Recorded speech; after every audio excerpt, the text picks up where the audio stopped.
Yeah, the distinct sound of explosions on the horizon. Breaking news, President Vladimir Putin says Russia will conduct a military operation in Ukraine.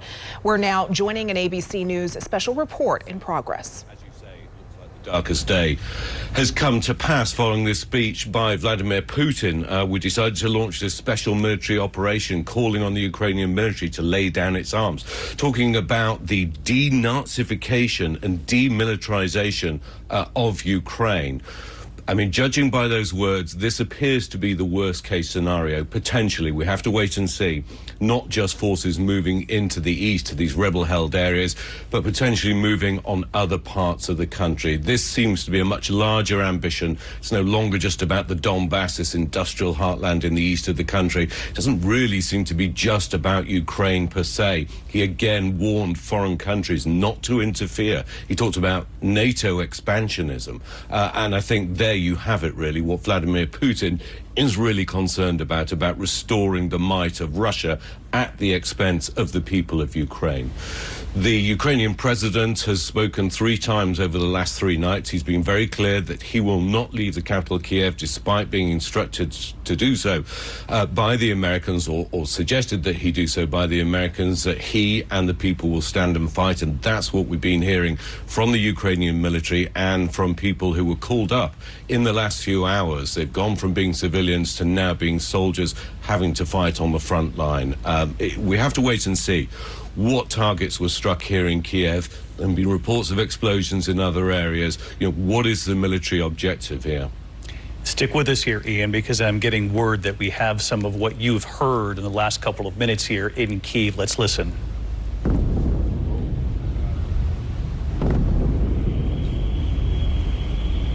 Obviously, for any one of us who have covered conflict in the past, the distinct sound of bombs going off in the distance. And Ian, I want to bring you back in because we were talking about the Donbass and eastern Ukraine, these 2 separatist regions that are part of the Donbass region.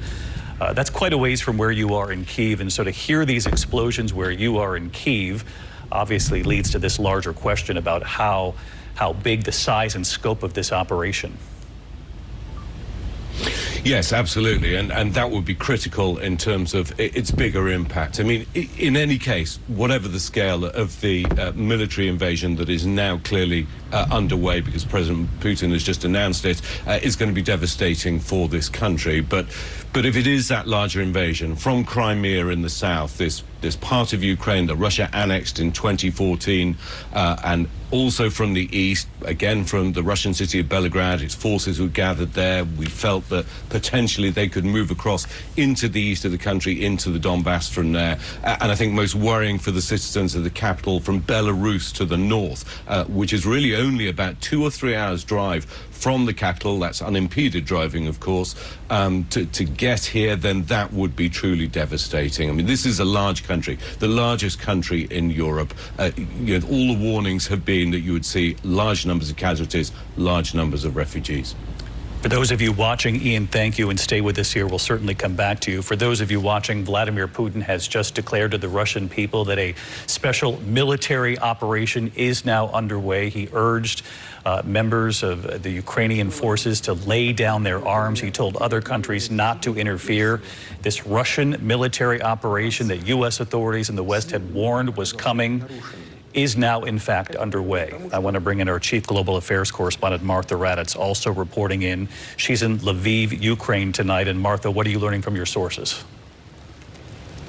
Well, I have just been told, and it's quite obvious at this point, that it has indeed started. A senior Pentagon official told me that just a short time ago. This is the same Pentagon official who several hours ago texted me, David, I know I've shared it with all of you, and said you are likely in the last few hours of peace on the European continent for a long time to come, adding a warning, be careful. Here in Lviv, we have not heard any sounds of any sort of strikes. We are on the border with Poland, about 50 miles from Poland here in the west, but certainly on alert for any type of action. I've also been told by other senior officials that there are Russian teams out throughout Ukraine looking for people. This is the playbook that the United States has given intelligence about over the past few weeks how this would go down, that it would start with cyber attacks. We are hearing there are cyber attacks already beginning in Ukraine. Then we would have missile strikes, aerial strikes, and Russian troops moving forward. Again, we don't know exactly where those Russian troops will go, what they will do, how or when or if they will attack Kyiv, but it is something we're standing by for at the moment, David. Again, no sounds here yet of any sort of action, but we are braced for that. Martha, you've been on the ground in Ukraine for several days now, and we have witnessed an extraordinary change in the temperature from the leadership of Ukraine just in the last couple of hours. The president of Ukraine, President Zelenskyy, addressing the Ukrainian people, actually revealing that he tried to reach out, tried to call Vladimir Putin today, that Putin did not take the call. And after days of saying his country should remain united, tonight he addressed the Russian people directly, saying, we do not want war, saying that the Russians have been watching a Ukraine that is not the real Ukraine, that the message from Putin that they're going to free Ukrainians, he said, we are a free people. And he was met with silence, he said, when he tried to reach out to Vladimir Putin. Of course, President Zelenskyy several weeks ago and a week ago, really, was trying to tell people not to panic, that he didn't believe there was an invasion, so it really is a marked difference tonight. The U.S. has been trying to get President Zelenskyy to leave for his own safety. He obviously has not and is determined to stay, but that impassioned plea tells it all. He knows what's happening here tonight. He knows what is to come, a devastating war on the European continent, David. Martha Raddatz, stay with us here as you have for many days now. I should mention that Secretary of State Antony Blinken told me earlier this evening that this orchestrated series of events, this request for Russian military help, is exactly what the U.S. had predicted, telling me in the last 24 to 48 hours or so, Russia had been putting the final touches together to be ready for a full-scale invasion. And tonight, Ukraine's leader has put the country under a state of emergency in addition to that message, not only to the people of Ukraine, but as Martha and I were just talking about, to the people of Russia, saying what your leader, meaning Vladimir Putin, obviously what he's been telling you, how he has been describing Ukraine, is not the reality on the ground. I want to bring in our chief White House correspondent, Cecilia Vega, because we know President Biden is watching these developments, the Biden administration. And Cecilia, you heard Secretary Blinken tell me earlier that they did in fact believe this was imminent. There were more sanctions today related to the Nord Stream 2 pipeline after those harsh sanctions last night. And of course, the big question now is how President Biden will respond.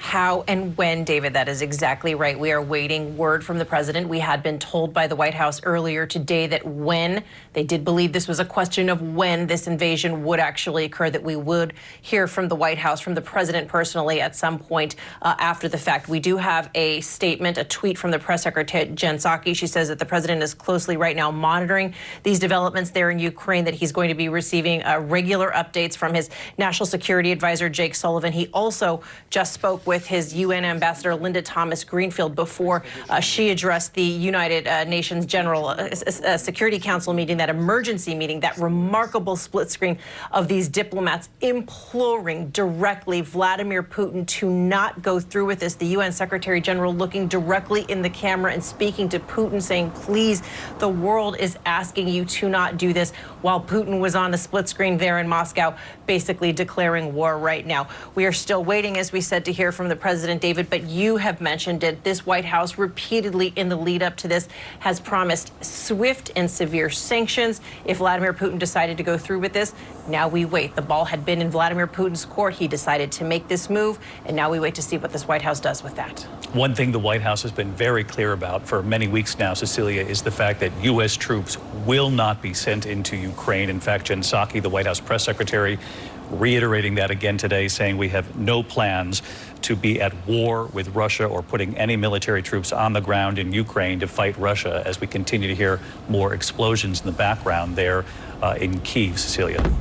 That is a point, David, that this White House wants and needs the American public to know. They have no intention, the press secretary said today, that the president does not have and will not decide under any circumstance to send American troops on the ground across the border into Ukraine. There are thousands of troops there on an assist level in the region. The White House says they will not cross over into this conflict. The president himself made a very eerie comment. He said, if you see American troops in combat with Russian soldiers, that would be blood. That would mean World War III. He has no intention of doing that. He has made that clear. And David, we talked about those polls. This is not what Americans want to see. They want minimal engagement in this conflict there. Cecilia Vega standing by in Washington following the Biden administration and any potential response we might get from President Biden tonight or in the coming hours to what we're seeing playing out. I do want to ask the control room if we have that video, because we are beginning to hear a series of explosions. We took a moment to hear it earlier. I just wanted to play for you some of what they're hearing in Ukraine now, a few hours before the sun comes up.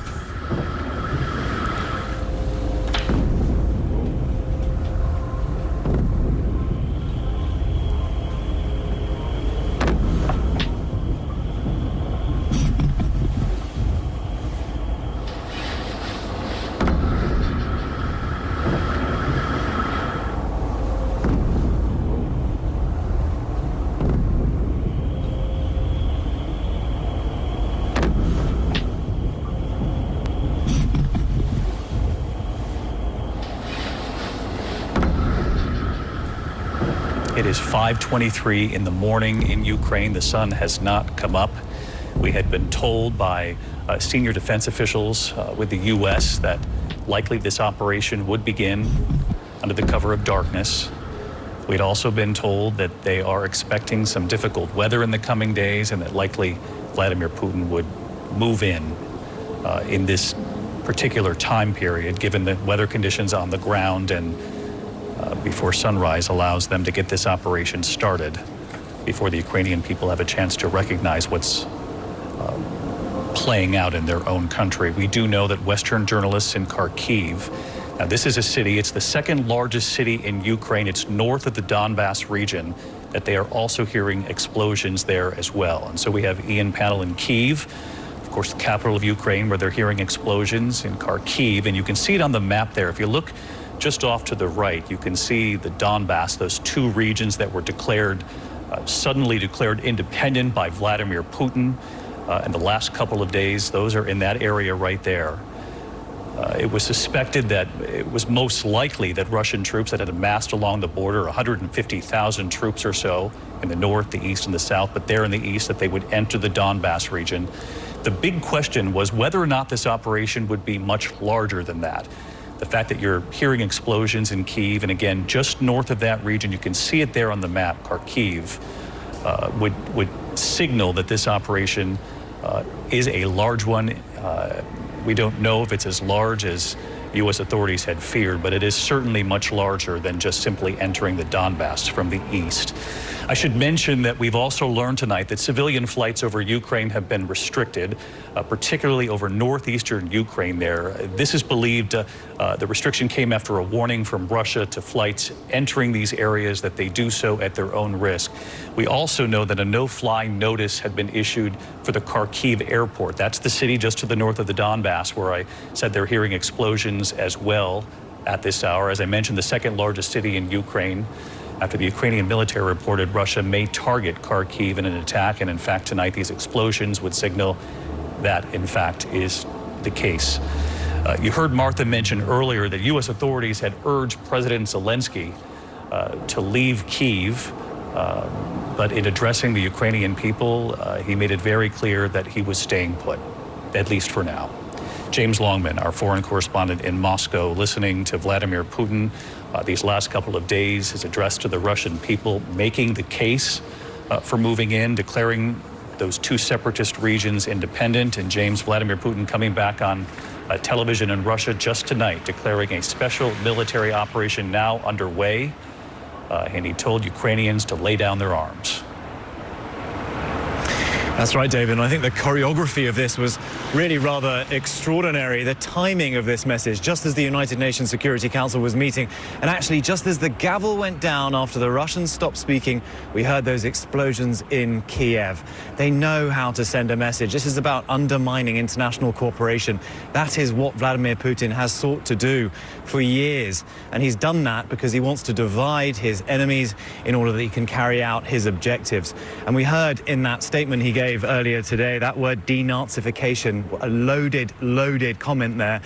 Very similar to the words he's been using around what he believes to be happening down in the eastern part of Ukraine. This word genocide, he's used it time and time again. This is about appealing to his people, to say to them, this is not an offensive war, this is a defensive war. We are saving people in the Donbass. And he's warned off other foreign elements. He's saying to the rest of the world, don't come anywhere near us because we are in the process of saving the people of eastern Ukraine. Obviously, these comments bear no relation to what is actually happening in that country, but this was a message squarely for his own people. We just heard President Zelenskyy in Ukraine appeal to the Russian people. Well, Putin has done the same to his own people now. And we just have to see just how far he wants to go into the country. He said he doesn't want to occupy the Ukrainian territory. That was one of the quotes from the speech he gave. Quite what he believes that to mean, we will wait and see, because of course he doesn't really believe that Ukraine should exist. He would deny that if you asked him, but from what he's been saying all week, that speech he gave earlier this week, very, very clear that he believes in rebuilding some kind of Russian empire. And if you just look at what's been going on in this country and the region over the last 10 to 15 years, this is very much part of a path, a trajectory that he has been on. In 2008, the war in Georgia, where again he sought to move the Russian military into an area that he had declared independent. The annexation of Crimea. This is part of Vladimir Putin's playbook. Is he the cold, calculated KGB former profiler, or is he a man bent on achieving his true objective, which is to rebuild the Russian Empire? Could he be both of those things? It was a very, very scary speech, David. Just an extraordinary split screen playing out on the world stage. The reality that Vladimir Putin is trying to present to the Russian people versus what the West has signaled to the world for several weeks now about Vladimir Putin's plans in Ukraine. I should mention we're hearing sirens now going off in Kyiv, of course, the capital of Ukraine, in addition to bombs, explosions off in the distance, both in Kyiv and in Kharkiv, which is north of the Donbass region. All of that playing out at this hour. We also are aware of this emergency meeting at the United Nations. You can hear the explosions there in the distance. The UN Security Council meeting at this hour, and the U.S. ambassador to the UN had already told the UN General Assembly just today that Vladimir Putin has asked the world to travel back in time by more than 100 years to an age of empires. And Martha Raddatz back with us tonight. And Martha, I am just struck that what authorities here in the U.S. had warned would happen, the sequence of events that they prepared the American people for, and much of the world for that matter, have begun to play out in exactly the sequence that they had predicted. It certainly has, David, and the administration kept saying, I hope we are wrong. I hope this invasion does not happen, but it appears clearly they were right. It's happening. You know, David, we were walking around the city today and people were out. Right now, the city is dark. People will be waking up to this. I'm sure word is starting to spread about what's happening, and they'll wake up to see their nightmare, that their country has been invaded by the Russians. There was an absolute sense of disbelief here for many days, but it is indeed a reality right now. And it's one that they'll continue to wake up as the sun comes up over Ukraine. And as you mentioned, Martha, to learn that the Russians are attacking their country. And let's bring in retired Colonel Stephen Ganyard, who's standing by with us tonight. And Stephen, you and I have talked for days here about the potential for this full-scale invasion and what that might look like, and whether or not it would expand beyond the Donbass. And just the fact that our reporter in Kyiv, Ian Pannell, is hearing explosions, that Western journalists in Kharkiv are also reporting explosions, in addition to those troops that had already amassed along the Donbass. So talk us through what you think could be playing out at this hour. Yeah, David, as you mentioned, you and I have been talking about this buildup, this massive buildup on three sides of Ukraine. What's not on the map are the 20 ships down here that are capable of an amphibious landing. We know that the Russians have over 400 Iskander surface-to-surface missiles arrayed around the country to cover 95% of this country. So the initial strikes that we think we're hearing right now, right out of the Russian playbook, would be cruise missiles to take out things like surface-to-air missile systems, air defense systems that the Ukrainians would have. That would clear the path for waves of bombers and attack aircraft to continue to hit things like power plants, command and control, internet command centers. So the whole idea here in these first hours will be to create confusion, to separate the government from its people, to separate the government from their military, and to create the confusion that they hope will allow them to begin a ground invasion. That's what's anticipated. Where that comes and when is the question, and it will probably take us hours to see what happens and what Mr. Putin's true goal is in a ground invasion. Steve Ganyard with us, tracking the potential scenarios that we could watch play out in the coming hours. We're just learning that there's a statement coming in from the White House. Let's go back to Cecilia for that. Cecilia? David, the president is saying that, of course, he is praying for the people of Ukraine tonight, but perhaps he is really pointing this directly at Vladimir Putin. President Putin, quote, has chosen a premeditated war that will bring a catastrophic loss of life and human suffering. Russia alone is responsible for the death and destruction this attack will bring, and the United States and its allies and partners will respond in a united and decisive way. The world will hold Russia accountable. David, he will be meeting with G7 allies in the morning. He says that he will be speaking to the American people to announce further consequences. And that, of course, is those sanctions, what the White House has been describing, some of the most severe sanctions ever levied. We expect to hear from the White House tomorrow. David. Cecilia, thank you. Again, you're watching ABC News live coverage of what Russia is calling a special military operation, what U.S. authorities in the West will likely call an invasion, and a full-scale invasion was what they had been warning of all day, saying it was imminent given the intelligence on the ground. Vladimir Putin announcing that this military operation, claiming it's intended to protect civilians. But before we go off the air for now, I did want to check back in with Ian Pannell, our chief foreign correspondent there in Kyiv. And Ian, given the juxtaposition of Putin's words intended to protect civilians, I'm struck by what we heard from the Pentagon today, saying if he decides to conduct this invasion, this will be a war of choice and it won't be bloodless. Yeah, that's right. I mean, it's a dark day for Ukraine and it's a dark day for Europe. We're potentially now looking at the first conflict between two sovereign nation armies in Europe since the end of the Second World War. I think Ukrainians will start to wake up. They'll be hearing the news. They'll be hearing the explosions. Since we've been on air, we've heard at least 3 more distinct large explosions in the night sky here in Kiev. It's not possible to know exactly what's caused them or indeed what the targets are. But of course, against the backdrop of this effective declaration of war by Vladimir Putin, one would imagine that it could potentially be some kind of Russian airstrike, but it's a dark day for the country and people will wake in a climate of fear. David. Just an extraordinary scene that the people of Ukraine will wake up to. We can hear the sirens going off behind you. Our thanks to you, Ian. Again, Vladimir Putin declaring a special military operation, what the West is calling an invasion tonight of Ukraine. Putin warning other countries that any attempt to interfere with this Russian action would lead to, quote, consequences they have never seen. The White House, as you heard from Cecilia, already reacting tonight with prayers for the Ukrainian people and warning that there will be consequences for Vladimir Putin having taken this action tonight. We're going to continue to monitor these developments. We'll be back on the air as soon as there is something major that develops. Our coverage will continue at ABC News Live, abcnews.com. Again, Nightline later tonight, and Good Morning America first thing in the morning. I'm David Muir here in New York. Thank you for watching. Good night. You were just watching an ABC News special report of an eerie and tense morning in Ukraine where explosions can be heard from Kyiv. Russia now launching what they are calling a special military operation in eastern Ukraine. AP reports that Putin warns any foreign attempt to interfere with Russian action could lead to consequences they have never seen. Now, this is a developing story. We'll keep you updated on air and online on thedenverchannel.com.